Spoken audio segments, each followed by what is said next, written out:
Possible ke ovulasi 2 kali dalam satu kitaran? Mitos atau realiti?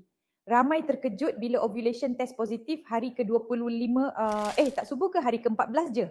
Ya, walaupun jarang, memang possible untuk wanita ovulasi 2 kali dalam satu kitaran. Tapi ada syarat. Macam mana boleh jadi? Kebanyakan wanita ovulasi sekali pertengahan kitaran, hari ke-12 hingga ke-16.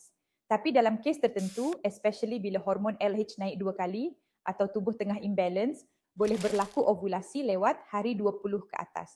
Ini dipanggil double ovulation atau delayed ovulation. Siapa berisiko alami ovulasi berganda? Wanita yang jarang jumpa suami, PJJ. Mereka yang alami hormon fluktuasi besar atau yang minum herba kuat kesuburan tanpa pantauan doktor, dan wanita TTC yang mungkin tiada ovulasi stabil. FOT chocolate cinnamon bantu seimbangkan hormon insulin dan estrogen, sokong ovulasi yang lebih predictable. FOT taro untuk wanita 35 tahun ke atas, kandungan multivitamin dan DCI tinggi, bantu boost kesuburan dan potensi kembar. Kalau anda TTC dan nak elak ovulasi lari timing, amalkan FOT. Sekarang, beli 2 jar, dapat 26 video riset TTC protokol Dr. Rai dan diskaun hingga 50% masa live.